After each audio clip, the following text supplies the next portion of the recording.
Welcome, guys, to another episode of Rocket Punch Opinions here, and this kind of is a big one. It's funny.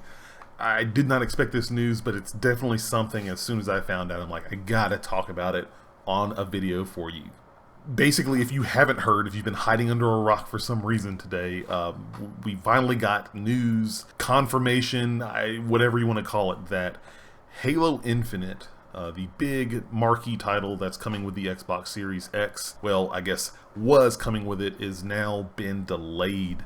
Chris Lee, the studio head over at 343 Industries, kind of came out in a blog post on the Halo Infinite's website and more or less laid out that due to a lot of different factors, including the COVID-19 pandemic and kind of working from home and the shifts that the studio had to do, Halo Infinite is not coming to Xbox Series X. It is not coming in 2020. It has been delayed to 2021. And that is a big news that I have a lot of thoughts on. I just remember seeing this and people were showing it to me on Discord and I was like, whoa, this is a bombshell and a potential big shift in the next-gen kind of console wars that we're seeing back and forth between Xbox and Sony as the PlayStation 5 and the Xbox Series X get ready for the holiday season this year. But it really, thinking about this, there were four main things that came to mind when I saw this news. Number one, and I think this may sound weird, but bear with me here for a second here. Number one, this is good news for Halo as a brand, period. I mean, Halo's been through the rough and tumble here. We had the kind of lackluster response to the campaign for Halo 5 Guardians. We had all of the issues that plagued the Master Chief Collection, which I think that 343 Industries and Xbox have kind of just finally been able to get over the hump with, and especially having Master Chief Collection on PC, they've been generating a lot of excitement, getting people hyped up for the next release that pops up on the PC release. But especially with the response that people were giving to the Halo Infinite demo, the gameplay demo that was shown at the Xbox July showcase, where it's very mixed feelings. There were a couple of people that, oh, this is cool, I like the art aesthetic, everything like that. But then you had a lot of people, especially a lot of vocal people online, that it didn't really look like it was a very next-gen game. A lot of people said the gameplay looked very flat. It didn't look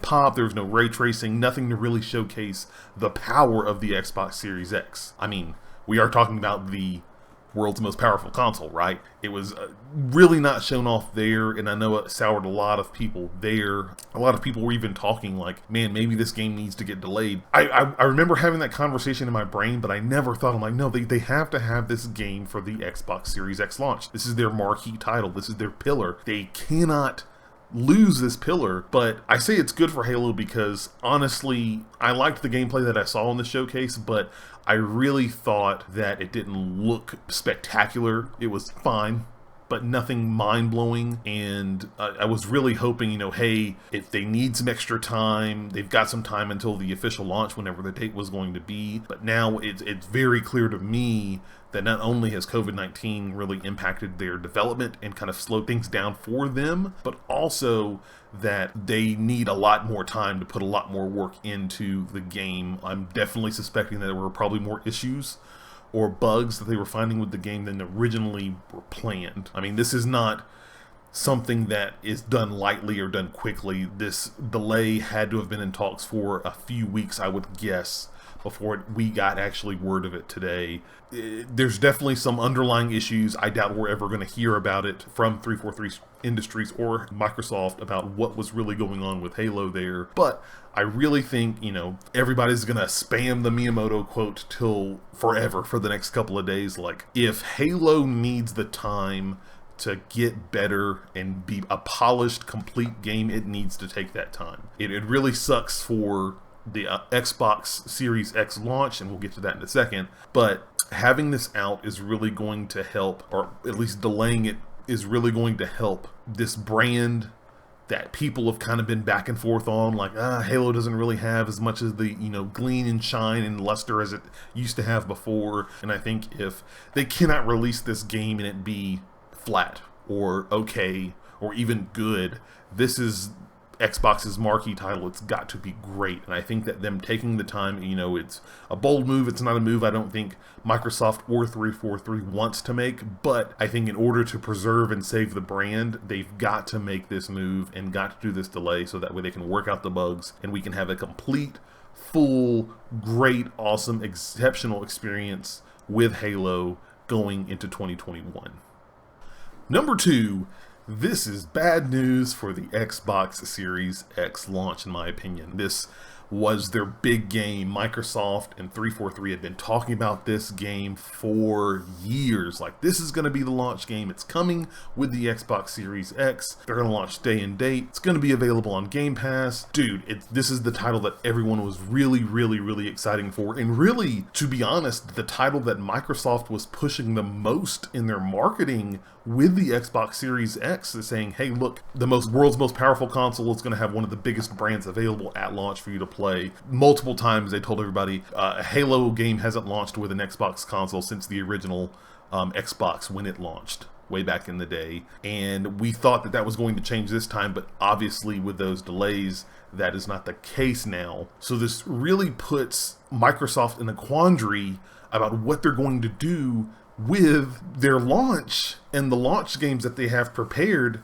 now that they don't have their marquee title ready to go with the box. Funny enough, with this news, they immediately put up an article on the Xbox Wire talking about the Xbox Series X launching in November with thousands of games spanning 4 generations, really talking up all the other great games you're going to be able to access with Game Pass and all of the games that are going to be optimized for Xbox Series X, your cross-gen games, which really tells me that they had definitely planned this and were getting ready to get this released, but they still don't have that big kind of, this is the reason that you've got to have an Xbox Series X. And I think that with Halo Infinite being delayed, that is the one big thing they lose. Halo was that driving force, that plow right in the center. It's like, boom, you want an Xbox Series X because you're going to get to play Halo in the highest fidelity possible, 60 frames, 4K, all that goodness. But now that they don't have that title, yeah, there are going to be a lot of other games that play that, but as of right now, we don't know what first-party titles Microsoft, if any, are going to have prepared and ready to go for launch. And so this is really going to lean on the relationships they've made with their third parties. Kind of makes me think about the Sony partnership with Marvel's Avengers and some of the exclusive stuff they did, and if that was a good or bad thing. Now that we're seeing this news and seeing the state that Microsoft is in, kind of looking back on that deal, if that might have been a good idea, especially if you don't have a lot of big heavy hitters going into the fall with your next-gen system launch. Again, we'll get back to that in just a second. But this really puts the Series X launch in a quandary because I really don't think a lot of people are going to be super jazzed about playing games that they can play currently on their next-gen system. One of the big things that people love and are excited about with next-gen launches are the new games that they get to experience and the new games they get to see in these high-fidelity upgrades. Now, these cross-gen games could definitely serve as that purpose. Games like Gears Tactics and Assassin's Creed Valhalla, Yakuza Like a Dragon, and more that are going to take advantage of the optimizations on Xbox Series X. They're going to look great, they're going to have ray tracing, 4K, 60 frames, all that stuff, but is that going to be enough to motivate people to get an Xbox Series X now that Halo isn't there and we don't know when we're going to get it? We just have a date of 2021. I don't know, but I think this really puts Xbox Series X in a corner. I feel confident that Microsoft is going to handle the messaging very well, just like they did with this blog post, but it still doesn't alleviate the fact that they don't have a big heavy hitter with their new console launch, and that could hurt them in the long run. Especially if, number 3, Sony decides to take advantage of this little situation and capitalize on it. Kind of as I hinted before, Sony could be seeing this, and especially you look back at the news that we got last week about Spider-Man being an exclusive for Marvel's Avengers, the multi-platform game only on PlayStation. A lot of exclusive content for that, as well as rumors that have been swirling around the last couple of days that Sony has reached out to multiple third-party companies and working on exclusive content for that system. Number one, that could very well mean that Sony is also kind of in a small quandary, same as Microsoft and Xbox, with not having big heavy hitters or first-party exclusives lined up for the release of the PlayStation 5. But if they get some exclusive third-party content and they're paying for that, as we've seen in previous console launches before, that could help alleviate the pain of not having your first-party systems, as using those exclusive content, exclusive characters, whatever you want to call it, to lure people in to get your system and make your system the differentiator to your competition. And now we know that Microsoft as well has reached out to third parties and talked to other companies about that. Mostly from what we've seen right now, it's been really marketing deals. Like they've got the marketing deals for Assassin's Creed Valhalla. I think watched a lot of Ubisoft games, so Watch Dogs Legion as well. But if they don't have some exclusive stuff, and if they cannot find a reason to say this is why you've got to have an Xbox Series X, Sony could easily come in and swoop in and say this is why you need a PlayStation. We've got these exclusive stuff like here. We've got exclusive next-gen games that show off the ray tracing and capabilities, and so that is a big advantage that Sony could take here. Another big one is especially if the PlayStation 5 launches with Spider-Man Miles Morales. That's a big game that we know is coming this holiday 2020 as of this recording, so if it launches day and date with the PlayStation 5, that could be a huge win for PlayStation, because as we've seen the last couple of months, and especially this past week, Spider-Man is a big superhero and a big brand. And the fact that Sony has Spider-Man in their camp, if they can use that as leverage, as saying we have the exclusive Spider-Man, this is the exclusive game that we're selling this fall with the PlayStation 5, that could really kind of trip up Microsoft and the Xbox Series X going out of the gate. But with all that being said, there is some light at the end of the tunnel, I think, here.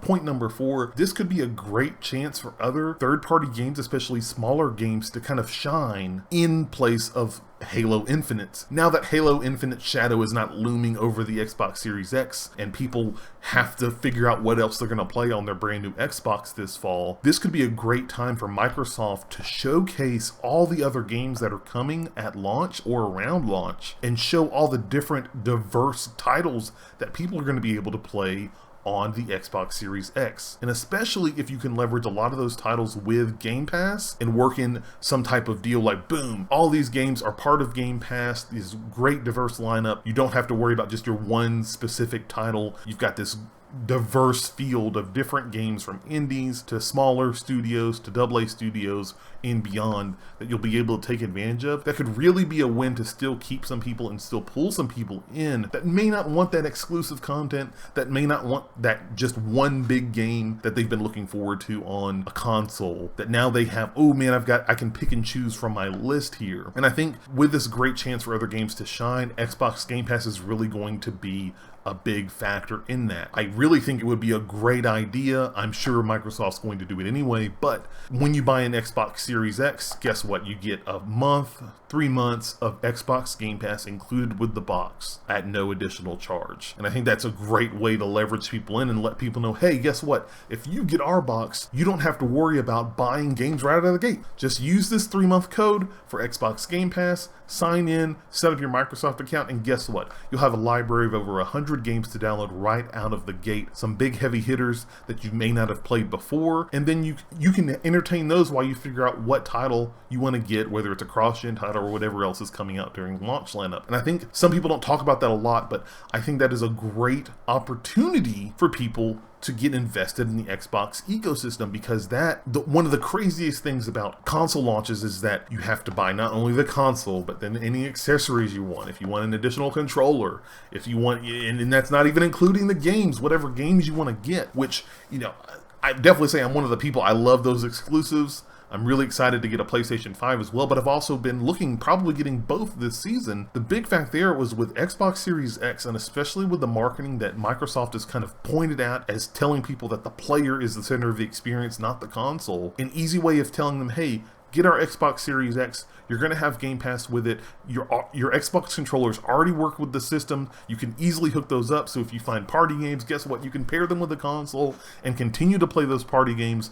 Use the free Game Pass subscription that you get, whatever trial for however long it is, and boom, you're good to go. I've even pondered with the thought, a bold strategy that Microsoft could use is if Halo Infinite is coming out sometime in the spring, why not package a larger trial period of Game Pass with the console. Maybe put in a 6-month code in there, so that way people can have Game Pass and they'll be able to try out Halo Infinite whenever it comes out in 2021. Now, granted, I think that would only work if it comes out in the spring. Like I said, we don't know when the exact date is for Halo Infinite's new release is going to be. We just know it's in 2021 at some point in time, so we kind of just have to wait and see.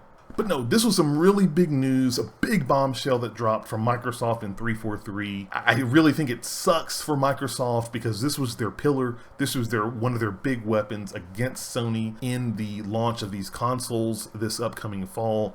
And I really wanted to see how this shook out. But, you know, it just kind of sucks that it doesn't happen. But I am very happy that at least 343 and Microsoft are both acknowledging that Halo Infinite does need some more work. It needs some more polish. Let's delay the game. It's a very tough decision. I'm sure from a financial standpoint, from a consumer standpoint, it's not something they would have wanted to make. But for the betterment of the Halo brand, I think it was definitely something that needed to hold and be delayed so that way they could work on it and make it the best Halo possible. The big question is going to be, what does this mean moving forward for the Xbox Series X? And can Microsoft pivot from their current marketing strategy to leverage Game Pass and a lot of the exclusive services they have to showcase the games they have that people are going to be able to enjoy when the Xbox Series X launches this November? Only time will tell. We'll have to find out. Well, that's it for this episode of Rocket Punch Opinions. Thank you guys so much for listening in. Be sure to like and subscribe this video if you enjoyed it.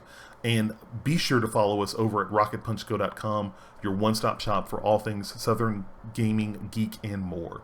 Thank you guys so much. We'll see you in the next episode.